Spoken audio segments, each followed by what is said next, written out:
बोलो श्री सीतारामचंद्र भगवान की जय। बंधुओं, अग्नि देवता समस्त देवताओं के पुरोहित, क्योंकि देवताओं का हित अग्नि देवता ही करते हैं।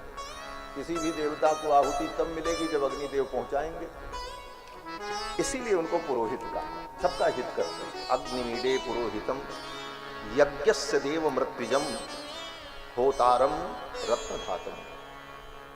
अग्निदेव की सबसे पहले स्तुति ऋग्वेद में की गई।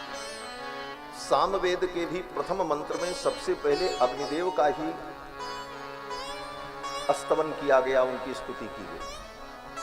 ऋग्वेद और सामवेद इन दोनों वेदों के प्रारंभ में अग्निदेव की ही स्तुति की गई। सामवेद में भी पहला मंत्र यही आया, अग्न आयाहि वीतये गृणानो हव्यदातये निहोता सत्सिवर्हिषि। और अथर्ववेद में सबसे पहले जल की स्तुति की गई।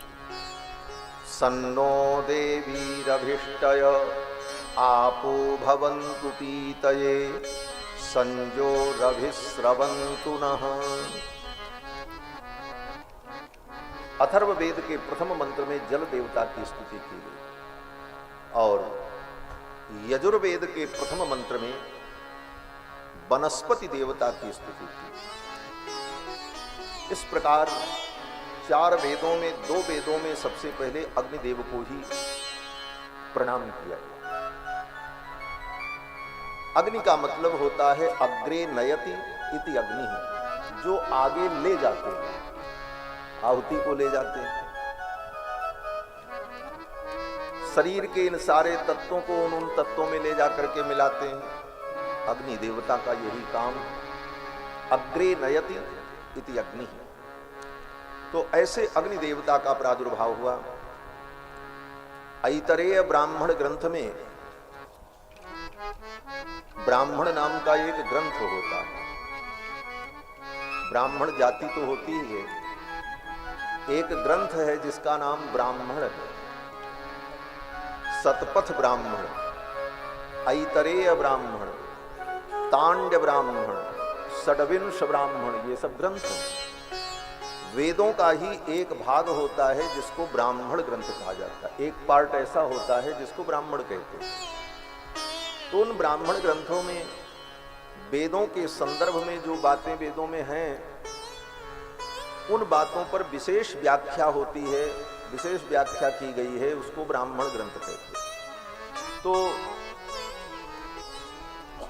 ऐतरेय नाम का जो ब्राह्मण है, ऐतरेय नाम के ब्राह्मण ग्रंथ में सबसे पहले यही कहा, अग्निर अवमः विष्णु परमः। वेद भगवान ने कहा सबसे पहले देवता कौन है, बोले अग्नि, और सबसे अंतिम देवता कौन है, बोले भगवान विष्णु। इसी के अंदर समस्त देवताओं का प्रतिष्ठापन है। प्रथम देवता अग्नि है, शुरुआत अग्नि से होती है। अग्नि ही अवमः, अवमः माने नीचे, और विष्णु परमः, भगवान विष्णु परम। इसीलिए विष्णु की उपासना ही परतत्व की उपासना मानी जाती है। और उन विष्णु की परतत्व की जो उपासना करते हैं वे वैष्णव कहलाते हैं, क्योंकि विष्णु ही परम तत्व है। और वही भगवान विष्णु, वही भगवान नारायण राम के रूप में अयोध्या में अवतरित हुए। विष्णु शब्द का अर्थ होता है जो व्यापक हो, उसको कहते हैं विष्णु। जो व्यापक होगा, जिसकी सत्ता कण कण में होगी, सब जगह जो विद्यमान होगा वही परमात्मा होगा। तो विष्णु का मतलब जो कण कण में व्याप्त है, जो सर्वत्र व्याप्त है, उसको कहते हैं विष्णु। व्याप्नोतीति विष्णु, जो व्याप्त है सर्वत्र, उन्हीं को विष्णु कहते हैं। और वही विष्णु भगवान देवताओं की प्रार्थना पर शंख चक्र गदा पद्म धारण किए हुए उनके मध्य में उपस्थित हुए और फिर उन देवताओं की प्रार्थना पर उन्होंने अवतार लेने की घोषणा की और श्री दशरथ जी के पुत्र बनकर के भगवान प्रकट हुए। कृत्वात्मानं चतुर्विधम, अपने आप को 4 रूपों में भगवान ने अयोध्या में प्रकट किया। राम, लक्ष्मण, भरत, शत्रुघ्न। भगवान विष्णु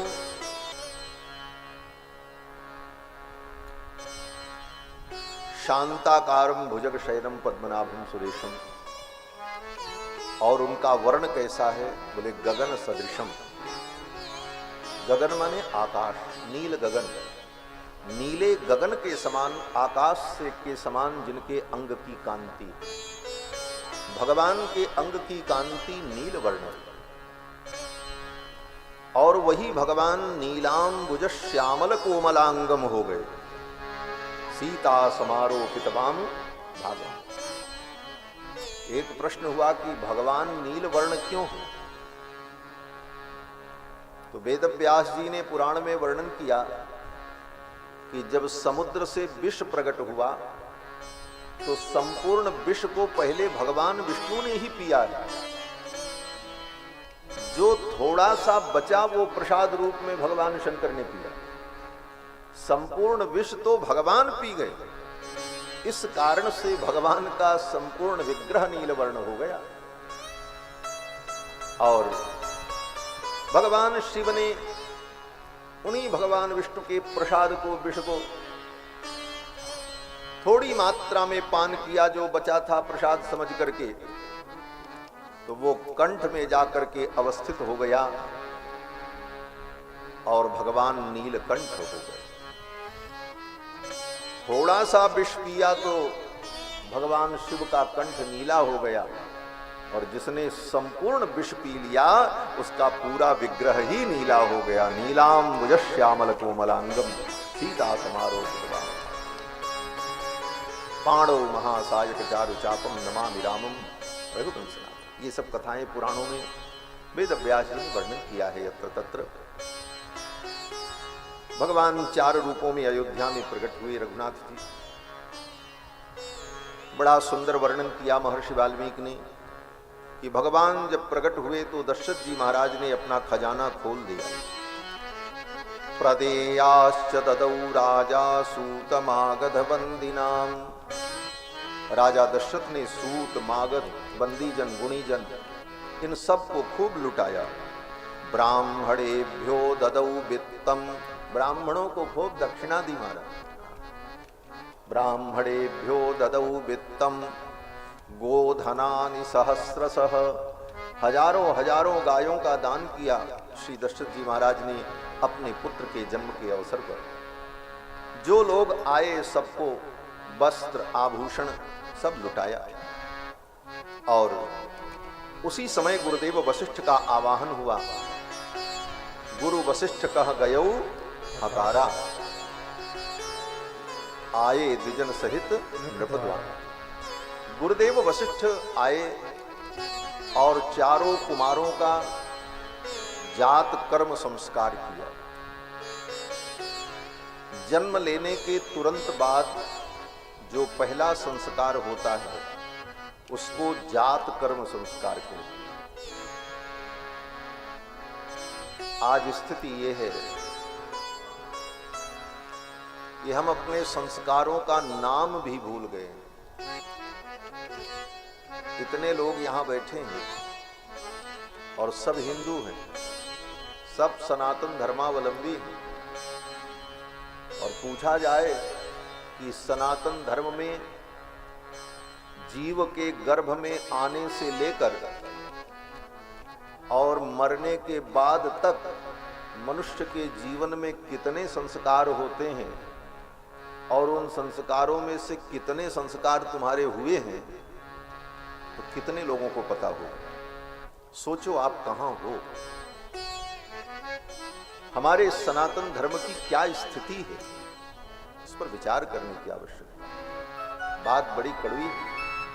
हम लोग संस्कारहीन हो गए, हमारे संस्कार नष्ट हो गए, संस्कारों का नाम भी पता नहीं।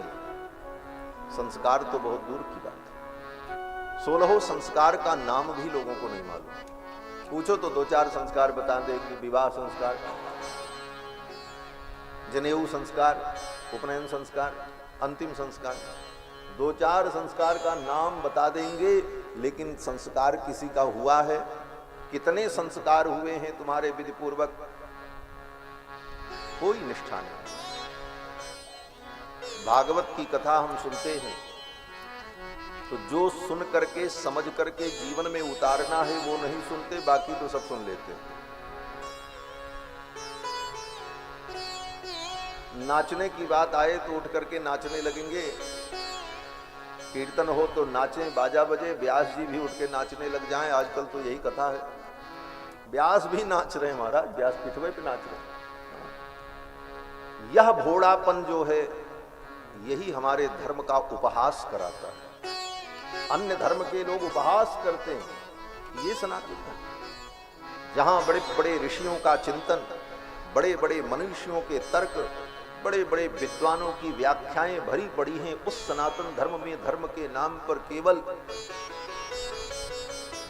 मनोरंजन, यही सनातन धर्म।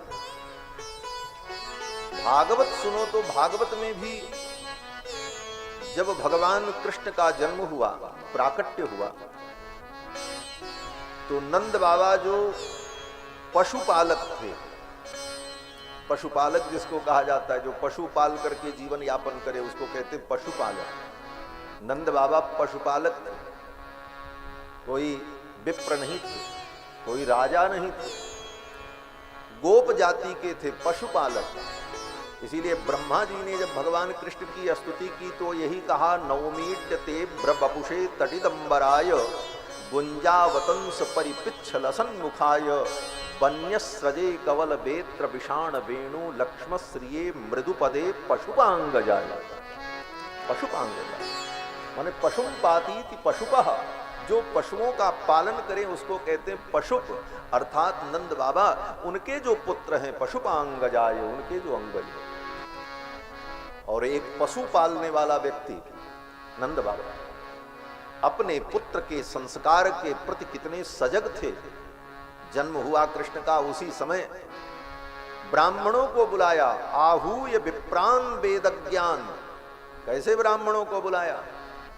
नाम के ब्राह्मण नहीं, तिवारी पांडे सुकुल, जिनको वेद का ज्ञान था, ऐसे ब्राह्मणों को बुलाया। ये भी बड़ी विडंबना है हमारा। दवा कराने व्यक्ति जाता है तो बढ़िया से बढ़िया डॉक्टर ढूंढता है, MBBS हो, स्पेशलिस्ट हो। जितने काम हम करते हैं उसमें अच्छा से अच्छा साधन बनाते हैं। कपड़े भी खरीदते हैं तो व्यक्ति कहता है कोई ब्रांड अच्छा होना चाहिए।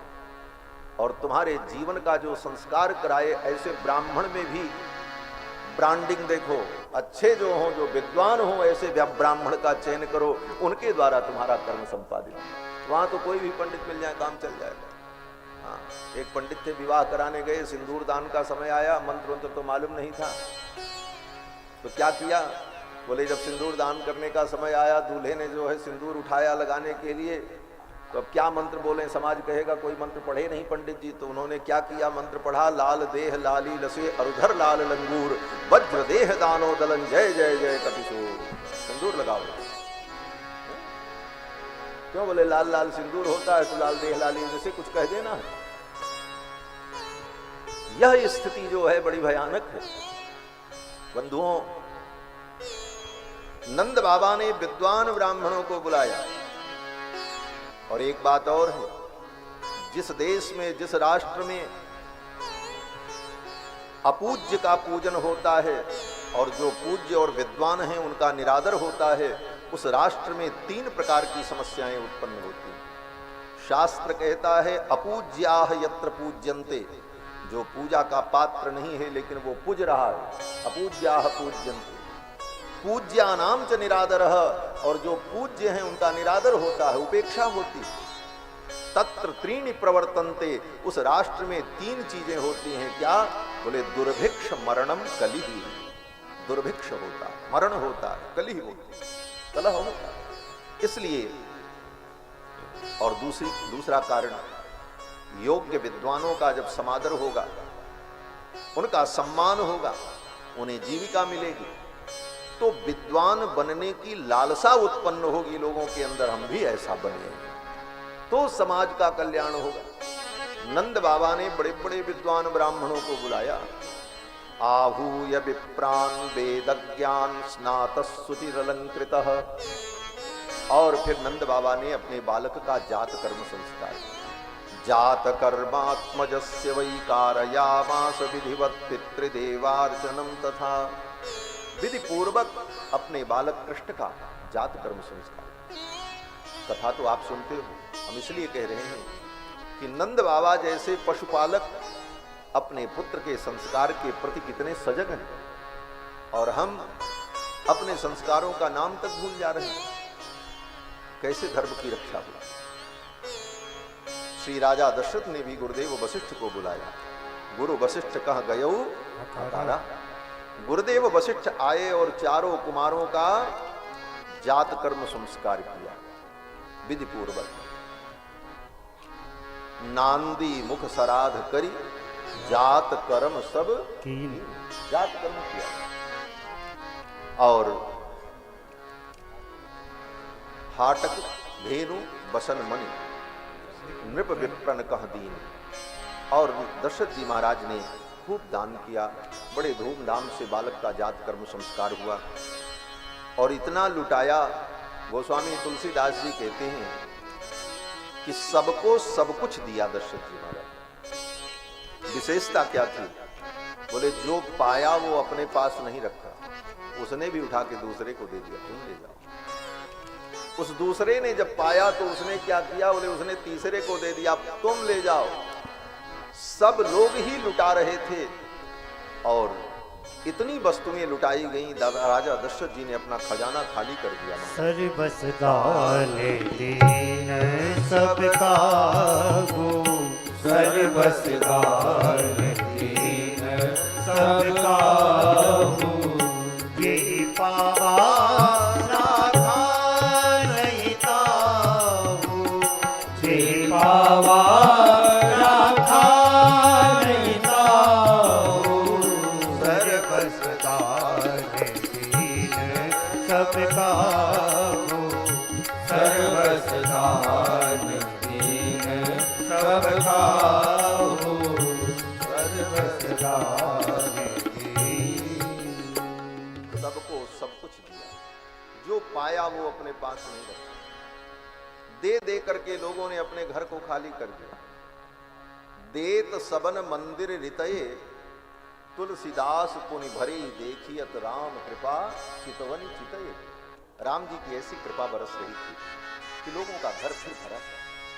खूब लुटाया दशरथ जी महाराज ने, और कई दिनों तक राम जी का जन्म महोत्सव चला। गोस्वामी तुलसीदास जी महाराज वर्णन करते हैं, सूर्य भगवान आकाश में रुक गए, मेरे कुल में भगवान का प्राकट्य हुआ है, मैं भी उत्सव का दर्शन करूं। और उत्सव देखने में इतने मगन हो गए सूर्य भगवान कि सूर्य भगवान आगे ही नहीं बढ़े। और जब सूर्य भगवान आगे नहीं बढ़े तो 1 महीने के बराबर दिन हो गया। मास दिवस कर दिवस भा मरमु न जाना कोई। 1 महीने तक सूर्य भगवान रुके रहे, और 1 महीने जब बीत गया तब सूर्य भगवान ने सोचा अब चलना चाहिए। दिन मन चले करत गुण गाना। राम जी का जन्म महोत्सव बड़े धूमधाम से मनाया गया, और फिर धीरे धीरे 11 दिन बीत गए जन्म के। जब 12वां दिन आया तो गुरुदेव वशिष्ठ ने चारों कुमारों का नामकरण संस्कार किया। अतीत्यैकादशाहम तु नाम कर्म तथा करो। 11 दिन बीत जाने के बाद नामकरण संस्कार हुआ। नामकरण संस्कार भी एक संस्कार है, 16 संस्कार हुआ, और गुरु के द्वारा होता है। आजकल नामकरण गूगल के द्वारा होता है। गूगल में लोग नाम ढूंढते हैं, गूगल से कोई बढ़िया नाम ढूंढ करके बेटा बेटी का नाम रखते हैं।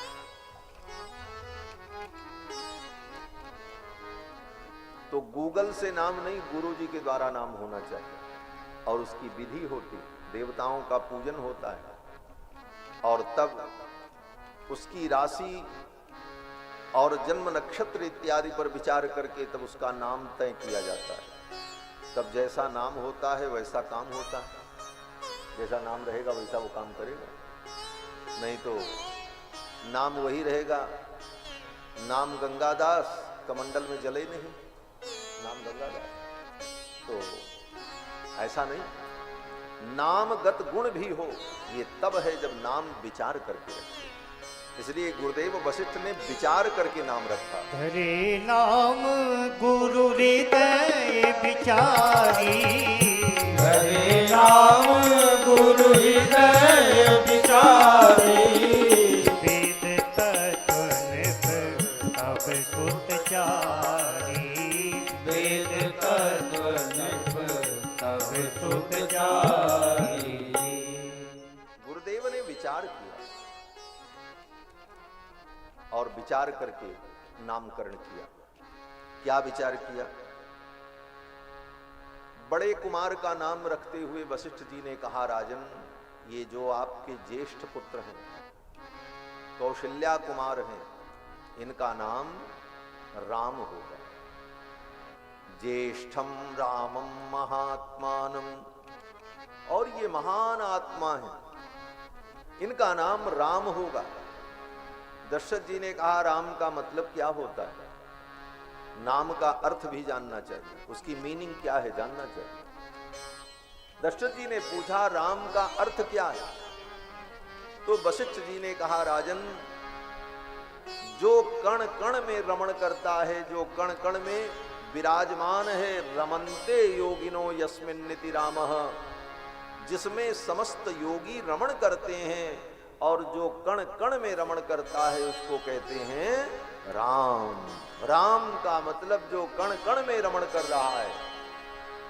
क्यों? बोले विष्णु भगवान ही राम के रूप में अवतरित हुए। तो विष्णु भगवान का अर्थ क्या है? बोले व्यापनोति विष्णु हो, जो सर्वत्र व्याप्त हैं वो विष्णु, और वही विष्णु है, इसलिए वो क्या है? बोले राम है, अर्थात कण कण में रमण करते हैं, इसलिए उनका नाम राम। बोले राम का और भी अर्थ है। क्या अर्थ है? बोले जो सबको आनंद प्रदान करते हैं उनका नाम राम है। जो आनंद सिंधु सुख राशि, सी करते त्रैलोक्य सुपासी, सो सुख धाम राम अस नाम। जो सुख के धाम हैं, जो आनंद के सिंधु हैं, उनका नाम राम है। तो राम का मतलब आनंद सिंधु, सुख के धाम, और जो कण कण में विद्यमान है उनका नाम राम। राम नाम रखा। तो क्या एक ही नाम राम जी का है? बोले एक नाम,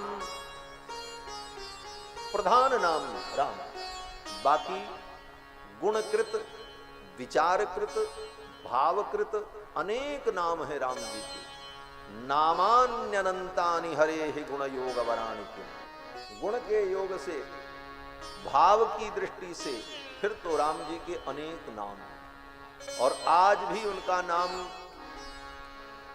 बढ़ता रहता है। आज आप कोई नाम रख दो तो वो भी नाम राम जी का हो जाएगा। जिस नाम से पुकारो राम जी उसी नाम से सुन लेंगे। भक्तमाल में एक कथा है, एक क्षत्रिय कन्या थी, दो बहनें थी। उनके घर गुरुजी आए तो गुरुजी भगवान की पूजा करते थे।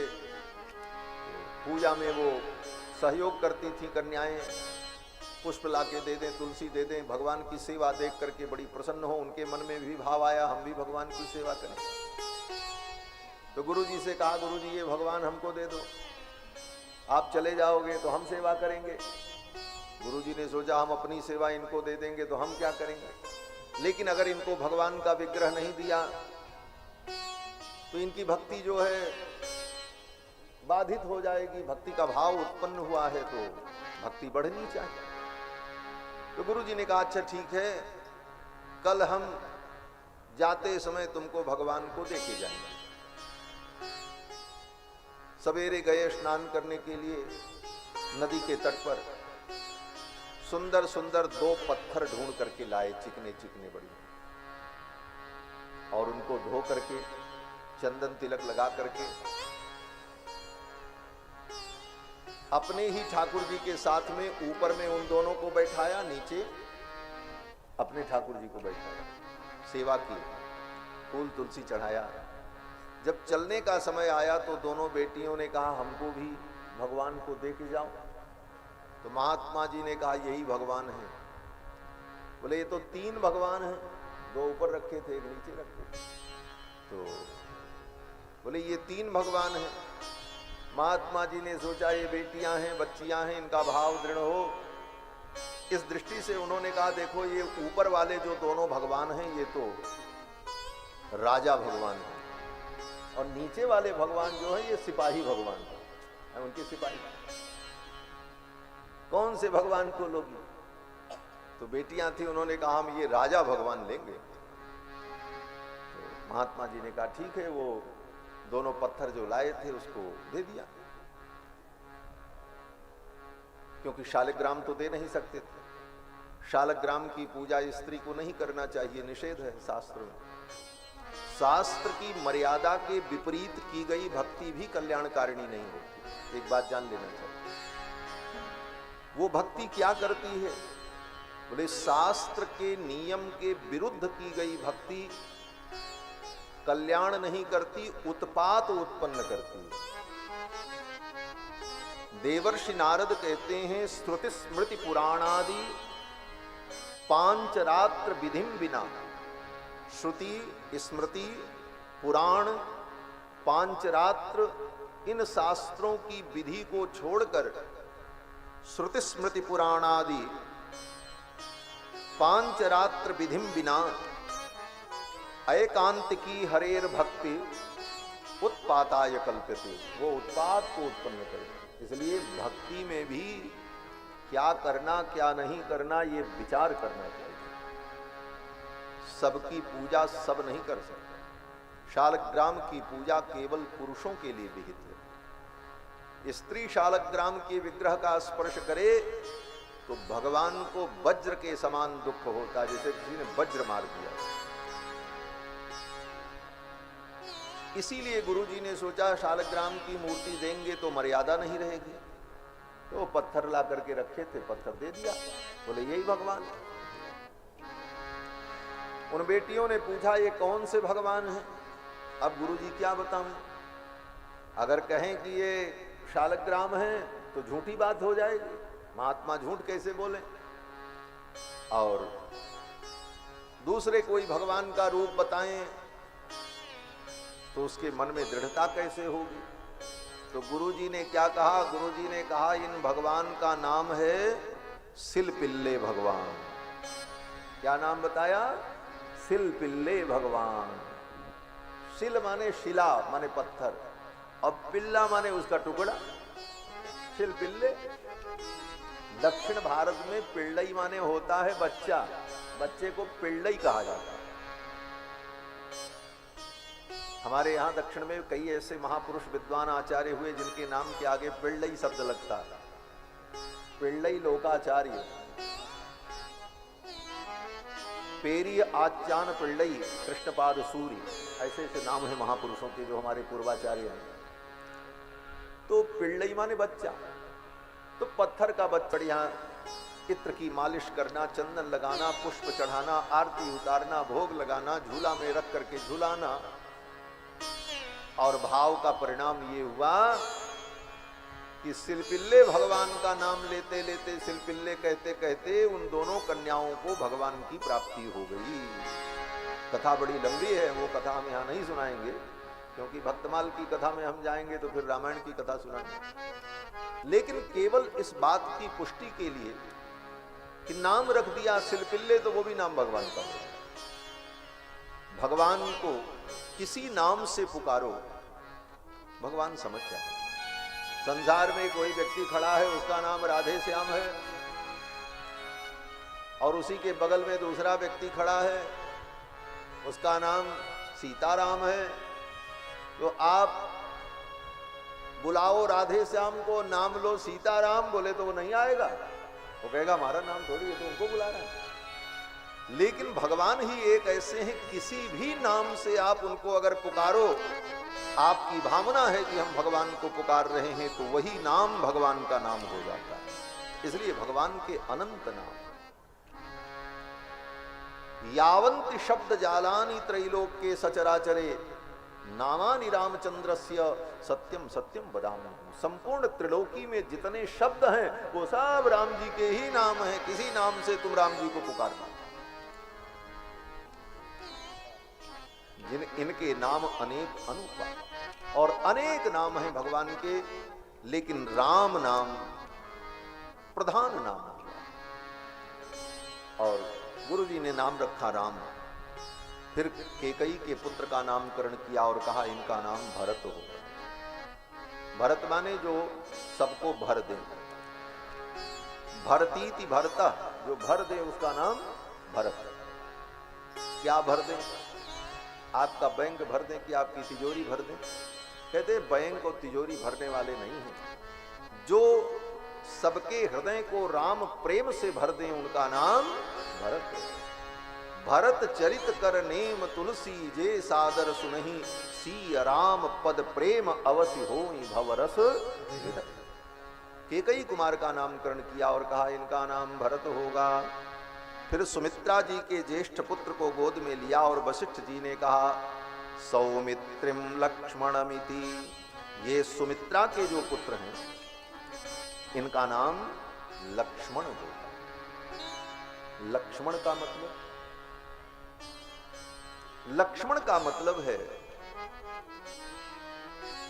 जो सुंदर लक्षणों से युक्त हैं उनका नाम लक्ष्मण।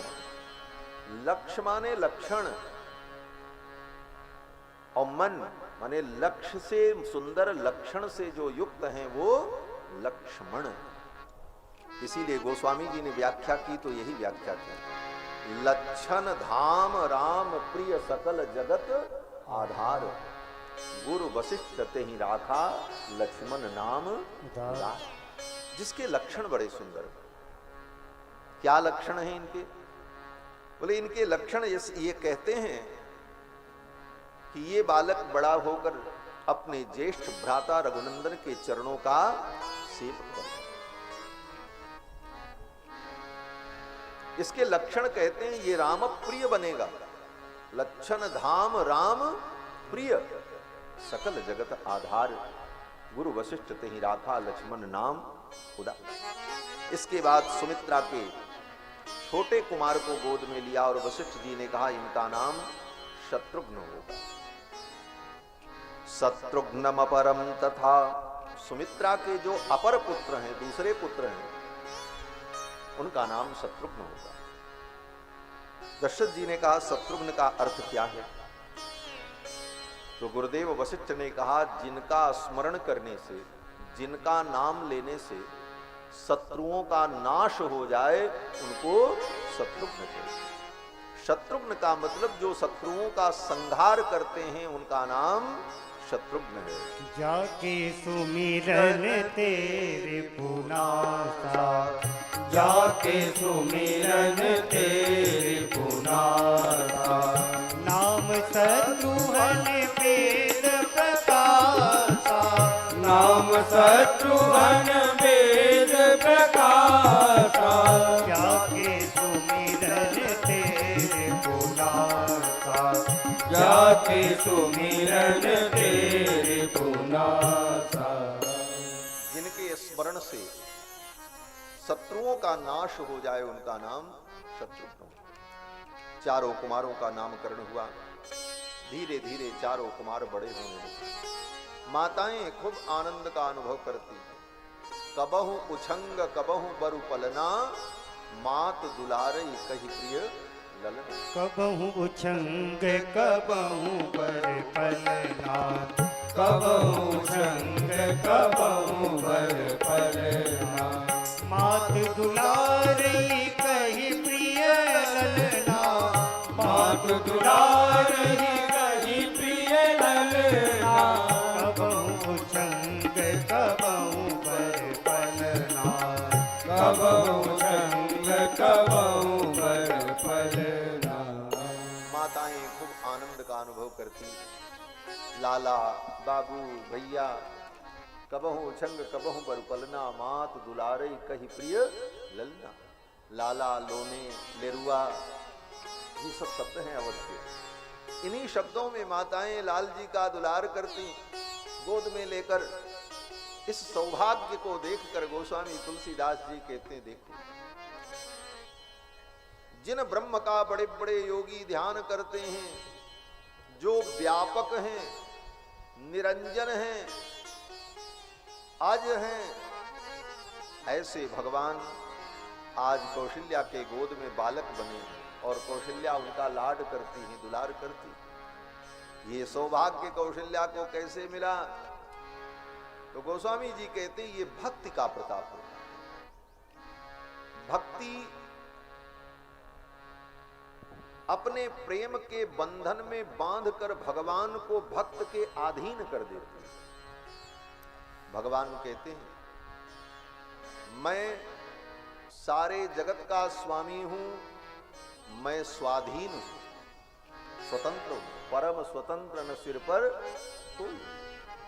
लेकिन हे भक्तों, अगर तुम्हारे जीवन में मेरी भक्ति है तो मैं स्वाधीन होते हुए भी तुम्हारे अधीन हो जाऊंगा, मैं पराधीन हो जाऊंगा। अहम भक्त पराधीनो या स्वतंत्र युवक विजय। और भक्ति भगवान को अपने वश में कर लेती।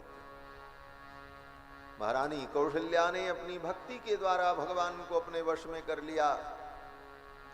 गोस्वामी जी महाराज कहते हैं व्यापक ब्रह्म निरंजन निर्गुण विगत विनोद सो अज प्रेम भगति बस कौशल्या के गोद। ये कौशल्या के गोद में रघुनाथ जी क्यों खेल रहे हैं?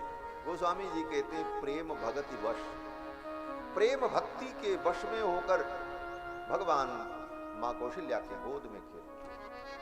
ऐसी भक्ति हमारे जीवन में, भक्ति से ही जीव का कल्याण होता है। यद्यपि और भी मार्ग हैं, कर्म मार्ग है, ज्ञान मार्ग है, भक्ति मार्ग है, लेकिन कर्म मार्ग बड़ा कठिन है। कितना कठिन है? बोले कर्म मार्ग में सवेरे उठने से लेकर सोने तक कर्मकांड ही कर्मकांड है। ये नियम, ये नियम, ये नियम, ये नियम करते रहो। उसमें कुछ अनिवार्य हैं, कुछ ऐच्छिक हैं, कुछ नैमित्तिक हैं, और कुछ कर्म ऐसे हैं कि तुमको जो कर्म करना चाहिए वो कर्म तुमने नहीं किया तो गलती हो गई। अब उस गलती को ठीक करने के लिए कर्म करो, प्रायश्चित्त कर्म उनको कहा जाता है। तो कर्म मार्ग बड़ा कठिन है। कर्म मार्ग में हर क्षण सावधान रहने की जरूरत है। कर्म मार्ग में बड़ी सावधानी है, और कर्म मार्ग में थोड़ा सा चूक गए तो कितना भी कर्म अच्छा किया पतन हो जाएगा। रामायण में प्रताप भानु राजा की कथा है।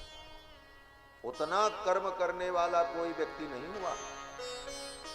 कितना कर्म करते थे? कहते हैं जहाँ लगी कहे पुराण श्रुति एक एक सब जाग। वेद ने, शास्त्र ने जितने कर्मों को, यज्ञों को कहा, उन सारे यज्ञों को एक बार नहीं हजार हजार बार राजा प्रताप भानु ने किया अपने जीवन में। कितनी कर्मनिष्ठा थी सोचो। जहां लगी कहे पुराण श्रुति एक एक सब जाग। 12 सहस्र सहस्र नृप किए सहित अनुराग। अनुराग से किया, लेकिन थोड़ी सी गलती हो गई। परिणाम क्या हुआ? बोले प्रताप भानु राजा को खानदान के सहित राक्षस बनना पड़ा। जाहु निशाचर हो, पूरे परिवार के सहित, भाई मंत्री सबके सहित उसको राक्षस बनना पड़ेगा। कर्म मार्ग बहुत अच्छा है, लेकिन बहुत सावधानी की जरूरत है। ज्ञान मार्ग भी बहुत अच्छा है, लेकिन ज्ञान मार्ग में वो भी सरल नहीं। कितना कठिन है, बोले जैसे तलवार बिछी हो और तलवार की धार ऊपर कर दी जाए और उसी तलवार पर चलना पड़ेगा।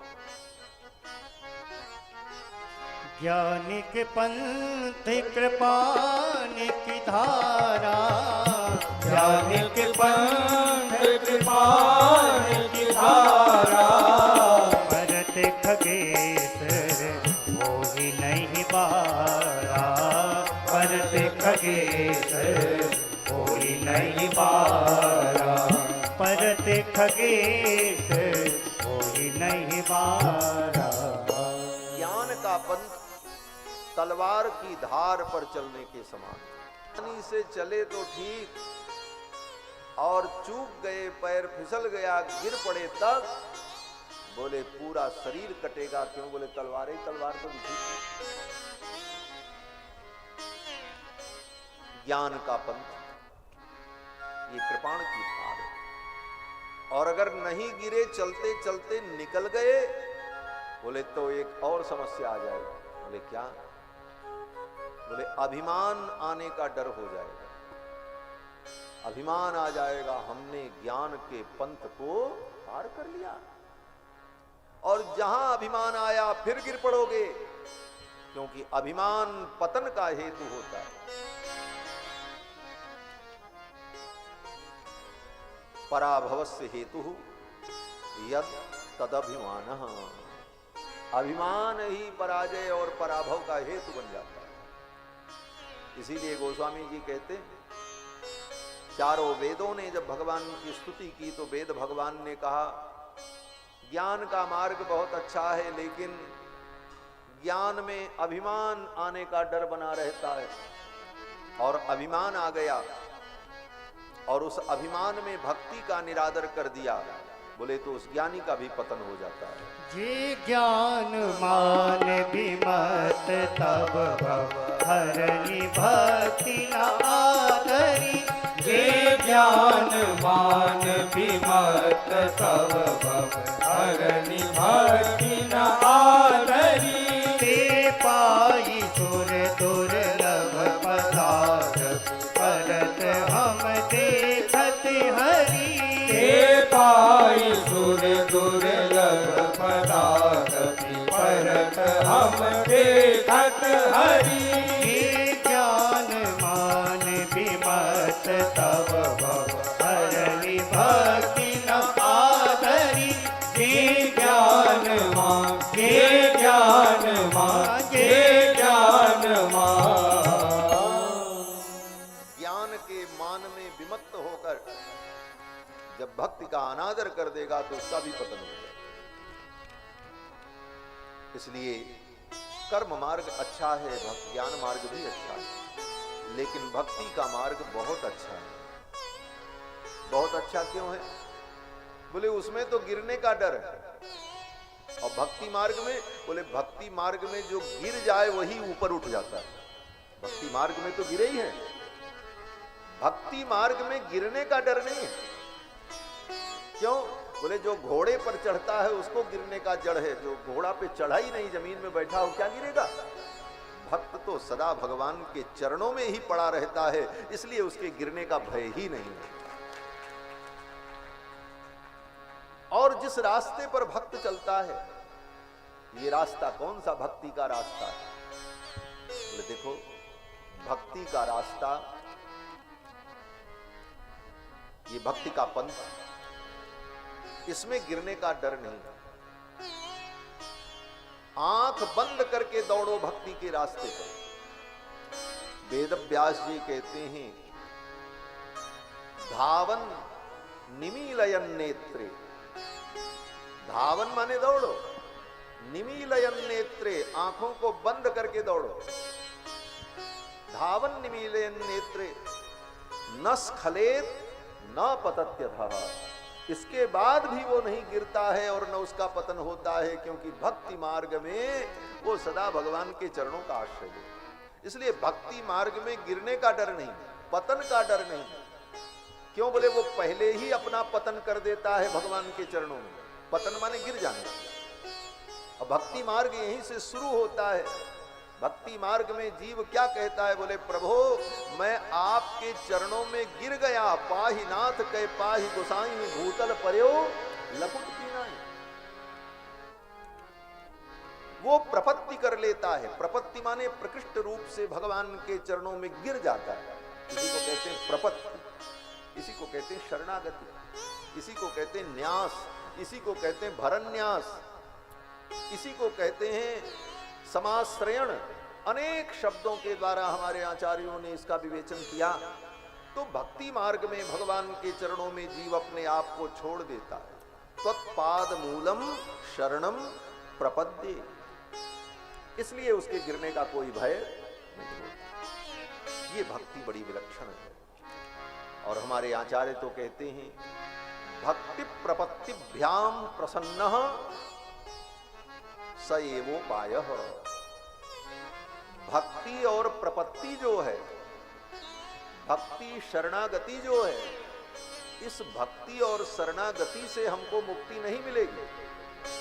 तब तो आचार्य कहते हैं कि भक्ति और शरणागति से भक्ति प्रपत्तिभ्याम प्रसन्नः, भक्ति और प्रपत्ति से जब भगवान प्रसन्न होंगे तो वे भगवान ही तुम्हारे मुक्ति का साधन बन जाएंगे।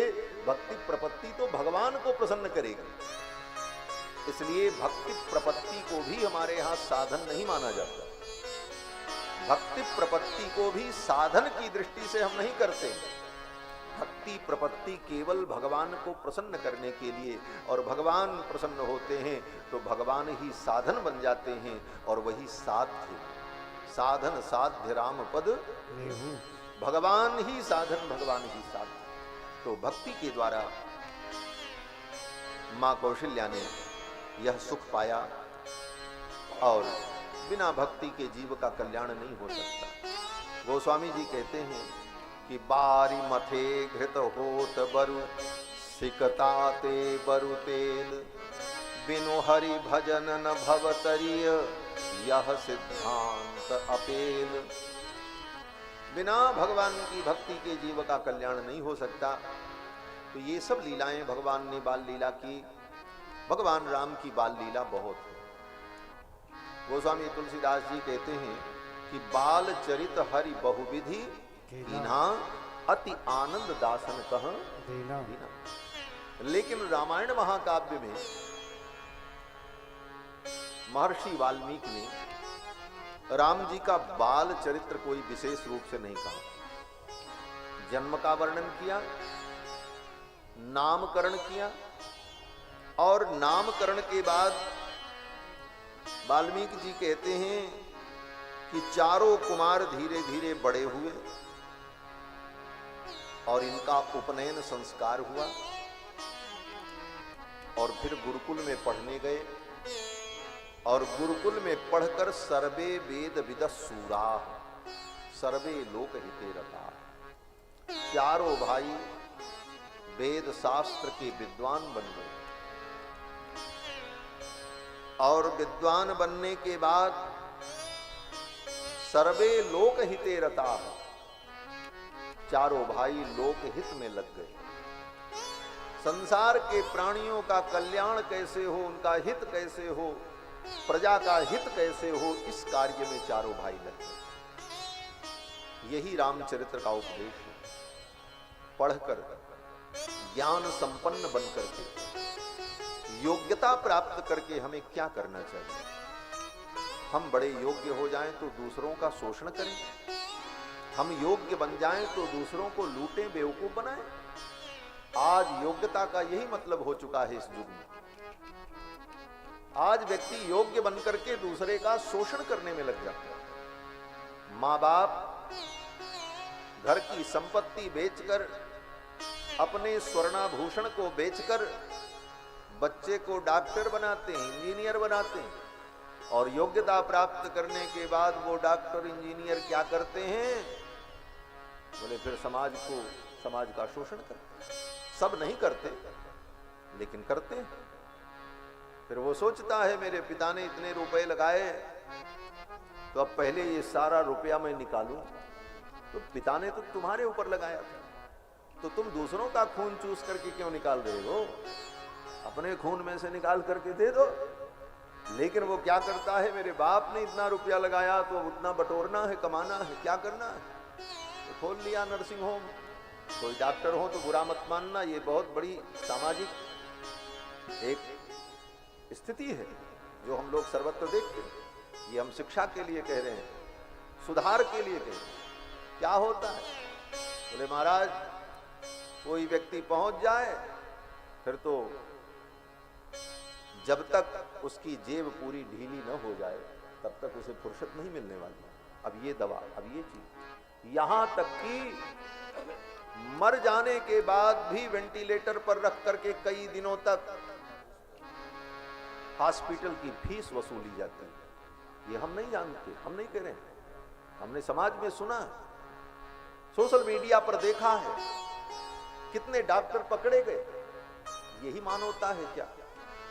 पढ़ने के बाद समाज के साथ इस तरह धन के लिए अन्याय और अत्याचार करना, क्या यही योग्यता का मूल्यांकन है? योग्यता इसीलिए होती है? नहीं, पैसा ही सब कुछ नहीं। इस संसार में धन साधन है, साध्य नहीं है। साध्य तो धर्म है।